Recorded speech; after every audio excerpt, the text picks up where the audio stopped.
and welcome to the Daily Meal for Saturday, the 19th of April 2025. In today's Meal news, we shall start off with this. The Lowdown piece feature from the South London Press at londonnewsonline.co.uk. The Lowdown on Millwall's 4-1 loss to Blackburn. Lions wilted badly as Rovers once again trample on playoff dreams. Millwall's promotion hopes are all but dead in the water after Alex Neil's men were thumped 4-1 by Blackburn Rovers at Ewood Park. The Lions, who were forced to hand a senior debut as young goalkeeper George Evans, with both Lucas Jensen and Liam Roberts out injured, fell behind in the 42nd minute to a Dominic Hyam header. Mihailo Ivanovic was on hand to restore parity 2 minutes later, but a deflected strike from Sondre Tronstad minutes later meant the visitors trailed at the break. Callum Britton lashed a strike beyond Evans at his near post just 4 minutes after the interval to leave the Lions with a mountain to climb before Tronstad grabbed a second to punish a poor pass from Jake Cooper and kill the game off. There's the lineups there. Snapshot of the game. Millwall acquitted themselves well on their chances before falling behind and were maybe hard done by to head in behind at the break. After a frenetic end to the first half, Millwall knew they would likely have to go gung-ho to try and keep their playoff hopes alive, but Britain's powerful strike just 4 minutes after the break felt like the killer blow. Millwall wilted badly after that as Blackburn, just as they did in the final knockings of the 22-23 campaign, trampled on the Lions' top six hopes. Tactical approach. Given the shift to a front two proved to be a catalyst for Mill's 1-0 win over Middlesbrough last weekend, it was no surprise to see Josh Coburn return to partner Mihailo Ivanovic in attack. The Lions' front men gave Blackburn plenty to think about in the first half, with Ivanovic spurning 2 good chances before tucking home his 10th goal of the season. Defensively though, Millwall were found wanting. Debutant Gok George Evans was beaten twice in the first half when the visitors failed to defend their box adequately.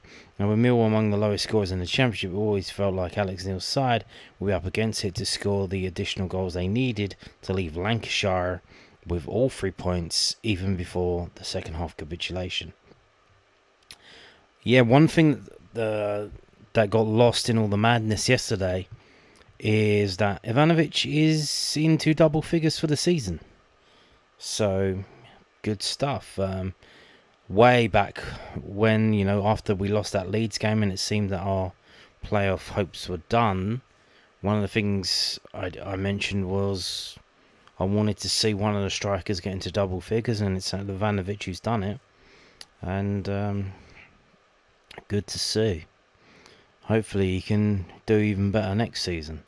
Star man Sondre Tronstad helped Blackburn take control after the break.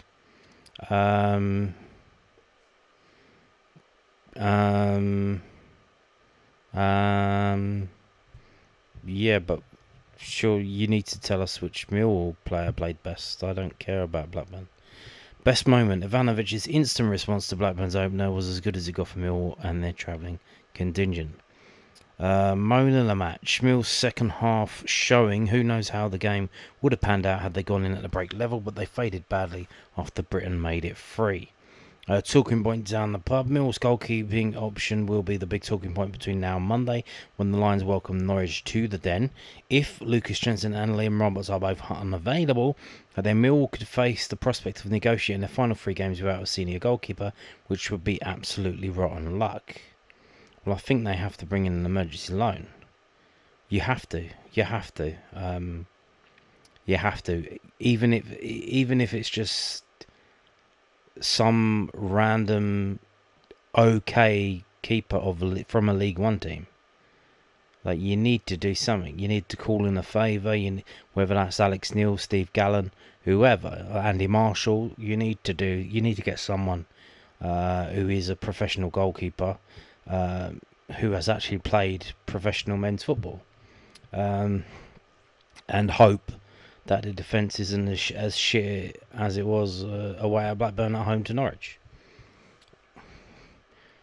And if you didn't see yesterday's video, I talk about all the emergency goalkeeper rules. We have until 1 o'clock, I believe 1 o'clock on Monday to do that. So, you've got a long old time to do that. But here's the thing: if Roberts is kind of touch and go and they bring him back, you can't bring an emergency loan goalkeeper in. He has to play. You can't bring him in to be on the bench. I don't know what the thing is. Obviously, they'll probably fine you for that, or just cancel the loan. You'll maybe even like a points deduction. I don't know what the penalty for that is. I don't know if it's ever been done. I don't know if anyone's been stupid enough to do that so blatantly. So we can't try and get Roberts fit for the game, and then if he is, and then oh no, we get the emergency loan goalkeeper in, because the loan goalkeeper comes in, he has to play because it's an emergency loan. If it's an emergency, then he has to play. Otherwise, why are you loaning him in? So yeah. What the boss had to say. I said to them my biggest problem probably at the end of the game was we look as though we like to look belief at that stage. And that's a frustration for me because that's not a nice sight to have as a coach. Yeah, I mean, they looked totally shell-shocked. I think they knew. And let's go back up to this photo because this is a good photo. This is... So, what we've got here, George Evans there is in the foreground. Behind him, you have the under-18 goalkeeper, Jacob Prozwozny, who is the white chap, and then next to him is Dylan Adai. He's another under-21 goalkeeper. I don't know what's happened to the American guy, Ethan Waddy. He got some kind of leg injury, I think, and he was in crutches last time I seen him. I ain't seen him all season. I don't think he's played a game all season. Don't know what the hell's going on with him. Yeah. So these were our three goalkeepers in the squad for that game.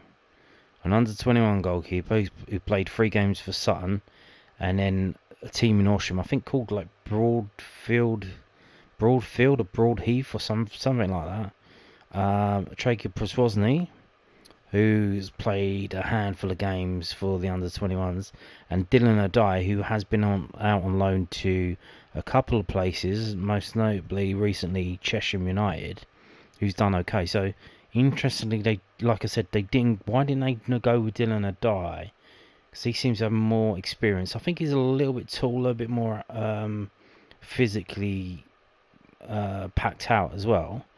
Maybe it's like a paperwork thing, because he was the third choice. He wasn't even on the bench. So I don't know how late in the day they found out about this, because they kept it quiet throughout the week. So was it on the day of the game, or was it before the Blackburn game? So on Thursday? This news didn't seem to be reflected in the bookies' prices. Blackburn want odds-on favourites. The price barely changed. It was still 2-1. So if you didn't know, when they go to away games and even at home games, they have 3 goalkeepers. They bring 3 goalkeepers in the squad, because if one of them gets injured in training, you want to make sure you have one available on the bench just in case, because then 3 points in the league that's important. It's a vital thing. You don't want any you want to cover yourself in all circumstances, you know what I mean? And also they help out in training and things like that. So what you generally have is the first 2 goalkeepers will do training with a goalkeeper coach, and then the other one will do training with the outfield players, like shot stopping and stuff like that. So there you go. So that was this was our goalkeeping squad for that game. All 3 goalkeepers were all youth keepers. So interesting, like I said, if they don't bring an emergency goalkeeper on loan for the Norwich game, do they bring Dylan Adai in? Do they bring him in? Or do you put George Evans in again?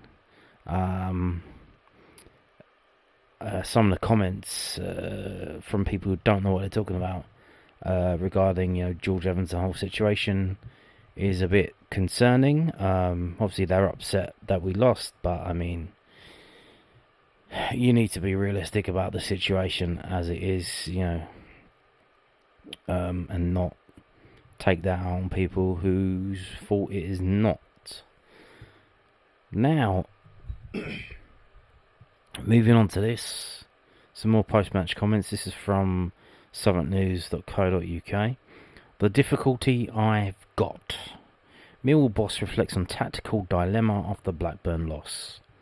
Alex Neil said he is still trying to strike the balance between carrying an extra threat and trying to control games after Millwall lost 4-1 to Blackburn Rovers. Yesterday, the Lions have mostly been set up in a 4-4-2 formation recently, with Mihailo Ivanovic and Josh Coburn leading the line. Neil opted to start the two strikers again against Blackburn. The duo posed a threat, with Ivanovic netting a 44th minute equaliser shortly after the Rovers opened the scoring, and Coburn coming close a couple of times. However, 2 minutes later, Sander Tonstad struck to restore Blackburn's lead, and Rovers added 2 more goals after the break. Neil thought his side had less control than they usually do. The difficulty I've got at the moment is, trying to strike a balance between when you play two up front, and you carry an extra threat, you carry an extra body in the box, but sometimes, you'll lose the middle of the pitch. And we didn't have as much control of the game as what we would normally like today. And that was a bit of an issue for us, but we carried the threat going the other way. It's trying to strike the balance between how much control do you want to have in that relation to how much threat we have. And for us, we haven't been able to have both control and have a threat. And we've either controlled the game but not looked as if we can score as many goals as we wanted to score, or we've looked a real threat but have probably, less control.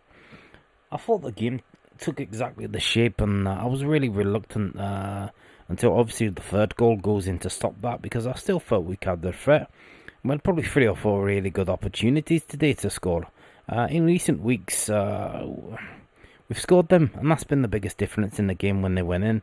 It gives us something to hang on to, and we're excellent at that sort of dropping and being compact and hitting on the counter. And we never really had an opportunity to get into that sort of state because we're always chasing the match at that point, and that can be dangerous against good teams. Yep. Yes, sir.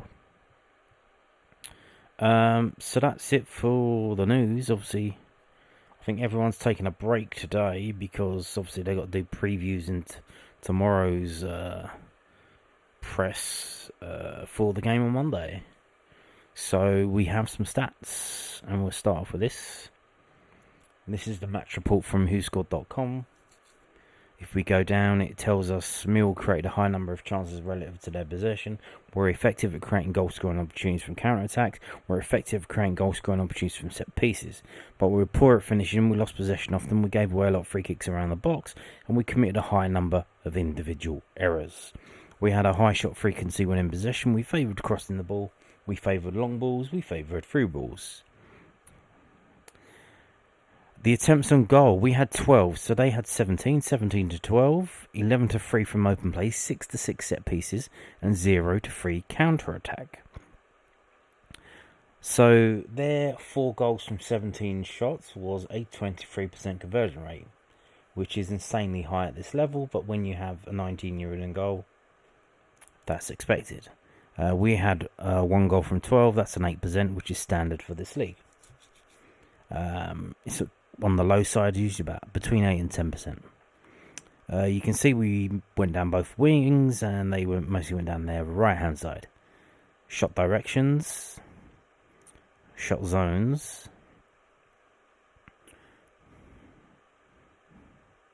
action zones, and let's go back to that. So they had basically 47 in the 18-yard box, 47 outside the box, and 6% in 6-yard box.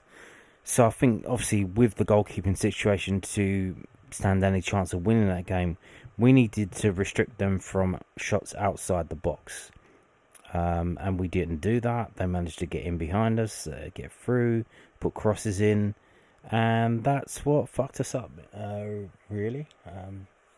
So that's not good. Action zones. Player positions. So the average player position over 90 minutes. Looks like maybe someone was moved around because substitutions were made. Yeah, I'm not really sure what you can tell from that. So let's move on to this. Here are the match events of the first goal, 42 minutes. Straight away, obviously, we were getting away with it. They should have scored 2 in the first half, the Japanese guy. It wasn't easy for the Japanese, but, missed a couple of good chances. So you thought, okay, maybe this might be our day. Maybe we might get away with this. And then they score the goal that they scored, the header from the corner that we didn't deal with in the second phase, whatever they call it. And then, okay, oh shit, here we go. The floodlights, the floods, what do they call floodgates? Not floodlights, floodgates have opened. Here we go. They broke the dam. This is it. We're screwed. And then 2 minutes later, have we just scored? Have we just equalised? Ooh, nice. And then they couldn't hold out till half time. You get that second goal that goes in just before the break, even though it's listed as 46 minutes. I think they fucked it up. I think it should it be 45 plus 3 for the goal and 46 for Wes Harding's yellow card, something like that. So yeah, we're going to break 2-1 down at half time. So obviously they come out second half, and then we can see straight away it's good night Vienna. The changes get made. It's just like you know it's not going to be our day. Like Blackburn are licking their lips. They're laughing and joking. The players on the sideline training, warming up. Players on the pitch, they know they're gonna. Yeah, they know it isn't easy for them. They know how games are, and they know that this is an easy one for them. So you get changes that get taken where it looks like he's resting players for Monday or for other games in the season. Like Ivanovic gets taken off, Dinor gets taken off, Billy Mitchell gets taken off, and Femi Aziz gets taken off. Right at the end, because obviously he's probably one of the biggest threats still on the pitch. But, yeah, not good, was it? And just to show you how bad it was, there was a whole point difference. If you look at the top left and top right by the club badges, you can see it's 7.17 average player rating for Blackburn and 6.2 for Millwall. So that's a whole point, which is ridiculous at this level, really. It is quite the difference. Quite the difference. Very rare to see that. And if we go to the player ratings, they've given it to Stromstad 9.4, but then you've got Britain with 9.3. And then every other player for them's got 7, except for Travis, 6.6, and Ribeiro with 6.9. For us, not so good. Ivanovic 6.9. Everyone else lower than that. Harding 5.9. Cooper 5.2, obviously error for the goal. And then you've got George Evans with 5.2, and there'll be a reason for that. If we look, I imagine it's the amount of shots that were on target and the amount of goals that went in. Stuff like that. And basically XG and all of that. So there you go. So total shots 17 to 12. So when you have a non-professional goalkeeper in basically a player who's basically only played age-restricted games, you can't be letting the opposition have 17 shots, however many they had on target. We'll find that out in a minute, but you can't be letting them do that. Should we have set up more defensively? Maybe, but obviously it was a game we needed to win.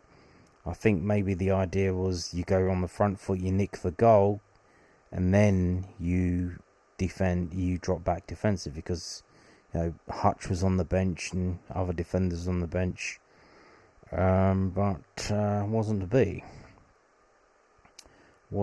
to be. So these are the players who had our shots. Coburn with 3, Ivanovic with 2, Aziz with 2, and Cooper with 2. And for them, Tronsdale had 2 shots, scored 2 goals. Britain had 1 shot, 1 goal. Hyam 1 and 1. And not only that, but all of their goals were assisted. So it wasn't like a wonder, like player just dribbled it on his own. It was a passing move movement, pass and shoot. Possession wise, 62 to 37, but that's how we play sometimes. We win games like with that number all the time. It's nothing new to us, really.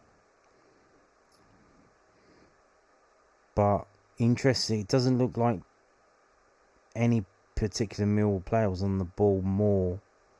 So it didn't seem, because normally you'll find that one of the fullbacks is not on the ball more than another, or like one of the centre backs. It's pretty evenly spread, which suggests they didn't really have a plan or an out ball. Okay, you pass it out this way and then he'll get rid of it. But we've got Harding on 4%, Crammer on 3.9, Cooper on 3.9, Leonard on 4.4, Honeyman on 4.1, which suggests, because normally Leonard would be that out ball on that side, I think, or Brian on the left, and they didn't really know what to do. I don't think they knew what to do with the ball, which is not good. Pass success percentage 79 to 59.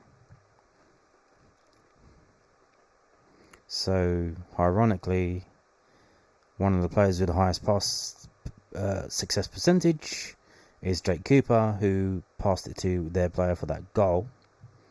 But did all of 100. Obviously, he came off, so it'd be interesting to see how many passes he actually had to get 100%. Dribbles 9 to 2. Aerials 131 to 33.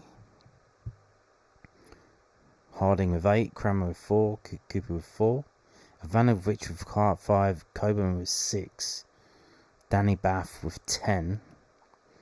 Tackles 19 to 20, which, we had more tackles, they had more possession. So we should have tackled them more in that game, really, to try and do anything in that game. They had 62% possession, so the fact that the tackles are more or less even, not very good. Corners 8 to 6. These are the players who won those corners. Dispossessed 9 to 10. Yep. So let's move on and find out how many shots did they have on target. So they had 17. 2, 3, 4, 5, 6. So they had 6 shots on target from 17. So we did well in terms of restricting their shots on target to some extent. But when they had 6 shots on target, they scored 4 goals. So, that's kind of expected when you're up against a keeper that hasn't played a professional game. Basically an amateur goalkeeper, shall we say. And no offence to George Evans, again. He is technically an amateur goalkeeper. He's not a professional goalkeeper, even though he's got a professional contract and he's part of the under-21 squad, and he has been out on loan at Zone United. He hasn't played a professional game of football for a professional team, really, in a professional league. The National League, I think 10 or 11 or 12 teams in the National League are professional. Sutton United may be one of them, but realistically, it's not. It isn't. So that's why his score is so low. They had 6 shots on target. They scored 4 goals. If we go down to Millwall, how many did we have? So was it 12 or 13? 12, wasn't it? How many were on target? Again, 6. So they had 6 shots on target. They scored 4 goals. We have 6 shots on target. We scored 1 goal. Casper Denor, 100% passing, 25 touches of the ball. So that's minimum 25 passes, but we'll find out in a minute. So he got the assist. Yes, he got the assist. No one is mentioning this. They're praising Billy Mitchell. They're praising Femi Aziz. Casper Denor got the assist for the goal. He was the one who backflipped it. I think he saw the under-21 goal and he was inspired by that. I think he did that kind of jump and backflip, and that kind of confused all the Blackburn defenders who didn't know where the ball was going to go, and then Ivanovic whacked it in the net. Poor old George Evans on a hiding, 19 years old, 5.17 rating. Wes Harding 5.9. And then you have the subs. Is this actually right? No, it hasn't. Now it's in order. So the lowest rated, George Evans, Jake Cooper, which, literally last week I made a video saying why I'm voting for Jake Cooper for player of the season, and then he does this and makes me look like a prat. And then we've got Wes Harding 5.9, and then you have two of the subs, which obviously is understandable because they're on the pitch for the lower amount of time. So how can they get a higher score than the players that are on the pitch for 90 minutes? So the fact that they've done enough to get a higher rating than Wes Harding, Jake Cooper and George Evans speaks volumes. You got Billy Mitchell 6.08, Amaku 6.18, George Saville 6.25, Femi Aziz 6.29, and then we go up to the top 5 who are 6.5 and above. And number 1, 6.92, obviously the goal scorer Mihailo Ivanovic, who had two shots on target, 1 goal. How can you not like that? And then you got Josh Coburn, 3 shots, 1 on target. Obviously he fluffed that chance, the beautiful floated cross by Femi Aziz. I think he anticipated it being a zipped-in ball and he jumped up way too early. Kind of fluffed it, but what can you do? And then Amaku, to some extent, had that one-on-one. He got through one-on-one with the goalkeeper, and he basically kicked it straight at the goalkeeper's feet. So you need to be doing better than that. You need to, obviously, we're probably worried about kicking it high up into the corner of the goal, because if he does that, he might fuck it up and kick it off target, and then he'll get dog's abuse for that. So obviously, when you want to get in a one-on-one situation, you want to make sure you get on target, but kicking it straight at the goalkeeper is not really the way to go to some extent. So if we look at this, quite a few offsides. Coburn was offside twice. Defensive stuff. Was Langstaff on the bench? Yeah, he was. Okay. So, okay.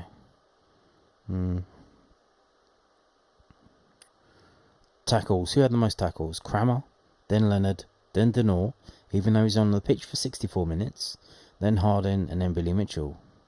Interceptions, 4 from Ryan Leonard. So I thought Ryan Leonard was quite poor at left back. I don't know why they just didn't keep him at right back.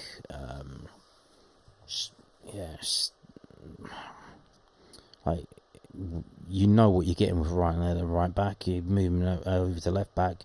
Again, I don't understand why George Saville didn't play at left back. He's played at left back for Northern Ireland.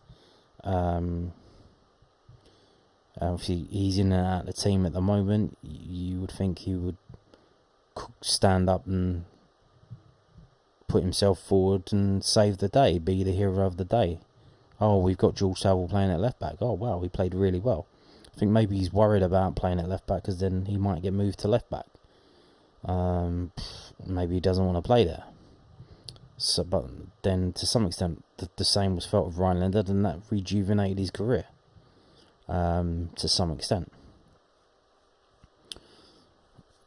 Clearances. Crammer with 6, Coburn with 5, Harding with 4, Jake Cooper with 4. Coburn with 5 clearances. This is from the set pieces that we kept giving away around the box. Block shots, Tristan Crammer with 3, and then Cooper and Honeyman. Interesting. So that's that from whoscored.com. Now we move on to fbref.com, and if you look in the middle, we can see the XG, and you can see the XG, as in expected goals, based on the chances that they had, should have been 1.8 to 1.4. So it should have been either 2-2 or 2-1. To Blackburn, they ended up getting 4. And I think that is the difference between a professional goalkeeper and an amateur goalkeeper. Especially a junior amateur goalkeeper. If we had managed, I don't know when this injury occurred, if we had managed to get an emergency loan in before this game, could we have got something out of the game? Could we have maybe got away with a 1-1 draw. Maybe, but I don't know. It is what it is, Yeah, what's done is done. Now we move on to Monday and see what we can do. Hopefully they're working on something behind the scenes. If not, I don't know, maybe throw Dylan and I in there. And because obviously we've seen what George Evans can do. Maybe Dylan and I will step up to the challenge and see what he can do. I don't know, but I don't know what the options are. I was thinking about it earlier. Ryan Sanford, is he still without a club? Is he? I think he got like a temporary deal. Was it Crawley or Wimbledon? Is he available? And even he would be better than the options that we've got at the moment. But then, if he is out of contract, I don't know the situation in signing players who are out of contract at this late stage of the season. I guess you can sign them, but how do you register them? It probably would be easier to get an emergency loan. I guess you could. Again, I don't know if you can even do that. If you can just play him as a trialist, I'm not sure that's allowed because you have to register them, don't you? Well, I guess that's the whole idea with a trialist is they're not registered. But I've never seen that at this level of football. I've seen it. So you see it all the time in Scottish football. You see on the video printer that A trialists have scored, B trialists have scored. The trialist brothers, but never seen it at this level, so I don't know how that would work. But yeah, weird. So this is the possession, 62 to 38. Passing accuracy, 75 to 57. 499 passes to 311. Shots on target, 35. So 6 of 17, which is 35%. And 6 of 12, which is 50%. So we actually have more shots on target. So again, like still, we had the chances, didn't really capitalise on them. And saves, their keeper made 5 of 6 saves, ours made 2 of 6. So that's 83% save rate to 33% save rate, and that was the difference really. But that's kind of to be expected, which is probably why we were so aggressive up front, trying to get that first goal, so that we had a cushion to defend. Fouls, 8 to 20. Yeah, the referee was a bit of a. He was falling for their tricks and stuff, wasn't he?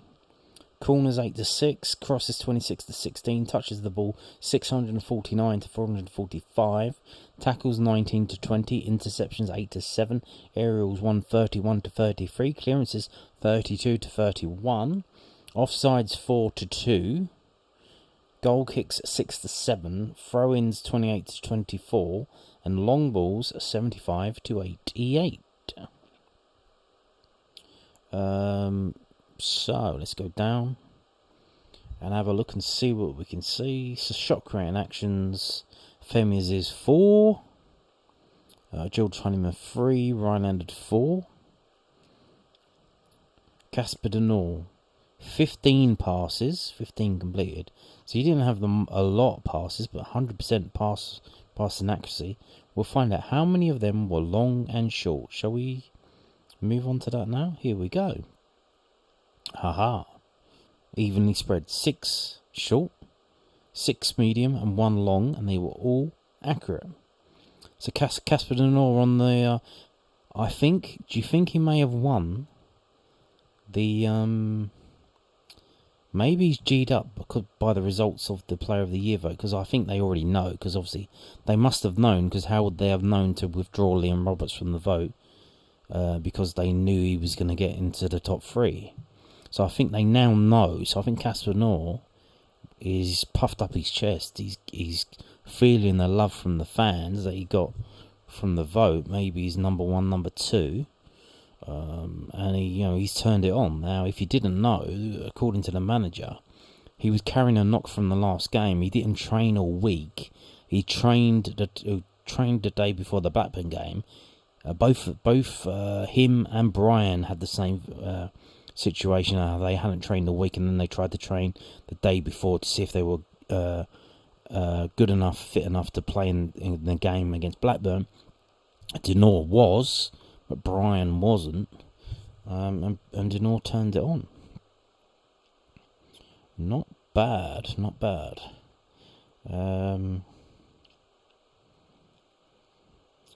In terms of passing as well, so how many of that was actually forwards for Denor? So the total distance in his passing was 231 yards, I believe, yeah. 102 of that was forwards, progressive distance, which is total distance in yards that completed passes have travelled towards the opponent's goal line. So half of that was forwards. So his accuracy was going forwards, not sideways and backwards. Forwards. But then you compare Connolly, who had 1 of 1. So he only had 1 pass to make, 18 yards, and that was all backwards because none of that was forwards. So he basically got on the ball and just kicked it 20 yards backwards, which at that time, I'm not expecting miracles for him. Femia's is 95 yards of distance passing, 53 yards progressive, not bad. Obviously, when you go down to the defenders, most of their passing should be forwards because they're at the back. That's how it works. Obviously, you see the goalkeeper here. So he's passing accuracy 39.3, which actually isn't that bad for a goalkeeper because they're bombing long balls forward all the time, and he's passing no short passes, 3 of 3 from medium passing, which is between 15 and 30 yards. And long balls, 25 long balls, he bombed forward, 8 of them made it to a Millwall player. Obviously, if you're playing 2 up front, there's a higher chance to do that. So that's not bad, 39.3% accuracy. But if you look at his progressive distance, obviously, all of that will be forward because he's the last man at the back. If we go through, we'll pass on from that. Here we go. So let's have a look at this. So Ryan Leonard, we've just seen, he was doing some tackling and stuff. Challenges. Number of dribblers tackled. He got skinned down that side a couple of times because he was on his left foot. Like he was on the wrong foot. He didn't shape up properly. He didn't position himself properly. He played like Joe Bryan was playing 6 months ago. 2 tackles he won from 5 attempts, so 40%. So, he got dribbled past 3 times. So, why did they not just play him at right back and then get someone else to play at left back? I don't understand it. It's like, if you're going to play an under 21 goalkeeper, play an under 21 left back. You had him on the bench.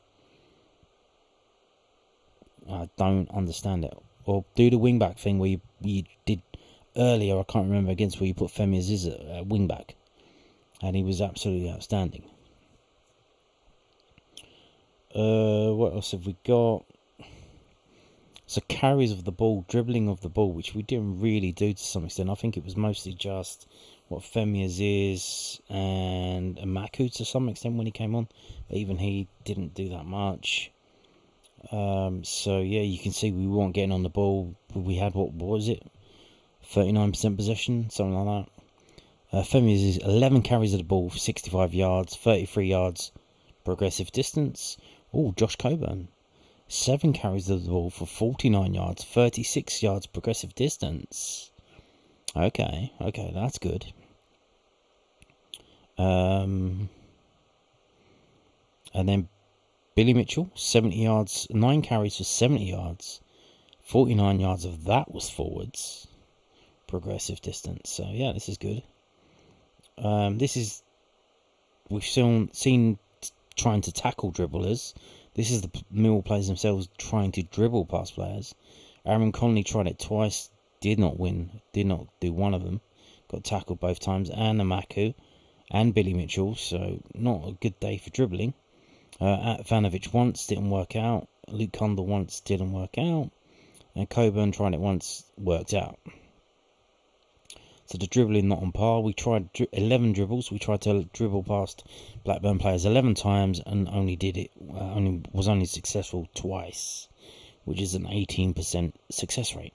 Well, that's not too good, is it? That is not too good at all.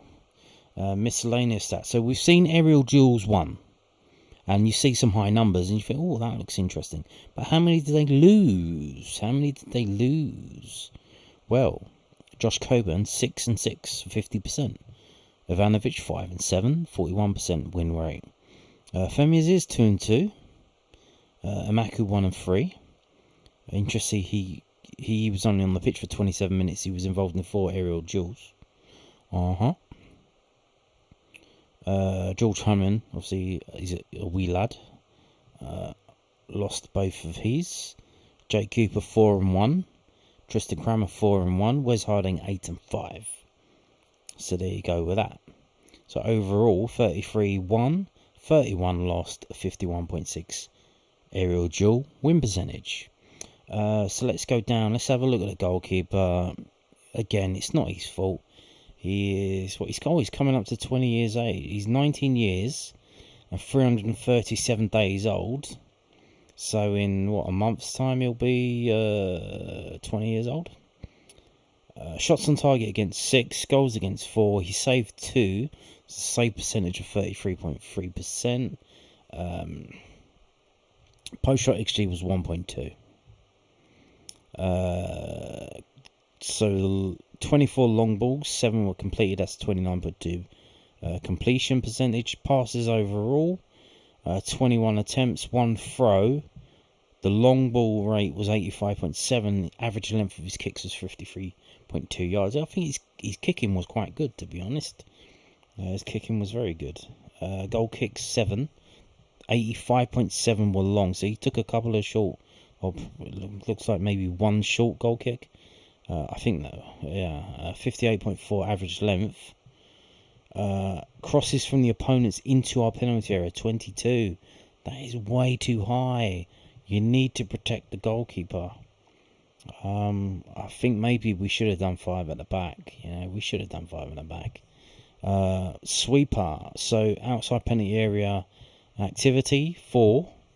Average distance from his goal line, 23 yards. Now, here is a list of shots. The first half was insanely busy, and the second half the same. But you can see we only had 2 shots in the second half. We didn't have a shot until the 76th minute in the second half. I think, we just decided to dial it back and just see the game out. And then try and save some players for Monday, which explains the substitutions. Ivanovic coming off, Billy Mitchell coming off. Some of our better players at the moment. So here you can see Ohashi off target, 25 yards, right foot volley. Femias is blocked from 30 yards. Jake Cooper header saved. It got deflected apparently. A dead ball from George Honeyman at the corner. 0.27, so that was a good save from their keeper, because it started off at 0.08, jumps up to 0.27, and then them again in the 5th. So this is all in the first couple of minutes. First minute, 4th minute, 5th minute, 7th minute, 7th minute. You can see off target from Ohashi. Should have scored that. 0.53, 6 yards out with his head. Oof, should have scored that. Cantwell blocked from 13 yards. This one, 7-yard header saved. So that was George Hammond's first save. So obviously good to get a save in so early on, 7 minutes in. Get some confidence, calm your nerves.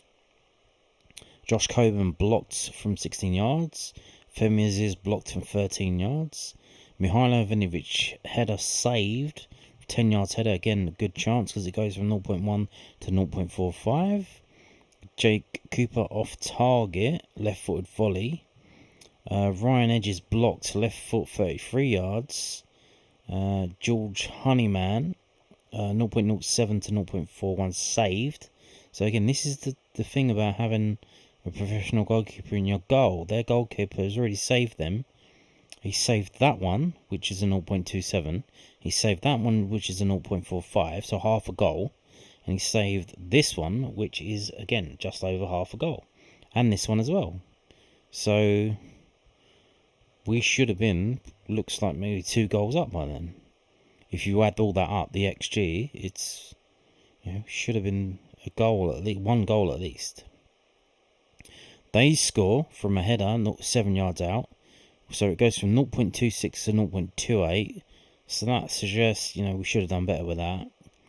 Then Ivanovic, 0.47 to 0.82. So that's a very good chance. And that gets scored 5 yards out, left foot. Then they have a shot blocked. And then they have the goal. Again, should have done better with that. Because it goes from 0.04 to 0.24. 21 yards, right foot deflected. That's why we didn't do... The deflection came off the hand of the guy who was on the floor. We should have done better with that. Like, it was at 40, 50 miles an hour. The ref can't see the deflection off the hand. He's not going to see that. And then right at the end, off target with a header. And then Josh Coburn again. I'm not sure if this is I think this is the second half. That's just the way this is, because the grey line is there. So I'm pretty sure this is second half. So we actually have 3 shots in the second half. So we have a 9-yard header off target from Coburn. And then boom, they score 9 yards right foot. 0.1 to 0.37. They have a shot off target. Then another goal. Again, very slim chance. 20 yards right foot. Got to be doing better with that. Off target. Blocked. Saved. So that's the other save that the George Evans made. 2 saves. 1 here. And 1 up here somewhere. And then we have our second shot of the second half. In the 76th minute. Off target header. And then they have a shot blocked. We have a shot saved. Maku, again, hit right at the keeper. That's why it goes from 0.13 to 0.13. It didn't improve. It was right at the goalkeeper. And then at the end, off target from them. So that's the story of the game. And, it is what it is. And the season's basically over. I mean, it doesn't look too good. I don't know what that was, but we tried to carry on. Are we still recording? Looks like we are. And this is how the league goes as it is at the minute. We play the team now. Norwich, you think, well, they've got nothing to play for. Their goal difference plus 10. They've got the top scorer in the league with Sands. They like to tippy-tap it, pass it around up front, not at the back, up front. They're very good at passing the ball around you as they try to break into your defence and score goals. So it's not going to be an easy game, especially if we don't have a professional goalkeeper in goal. So we wait to see. We wait to see what they do behind the scenes. On that note, thank you for watching, and goodbye.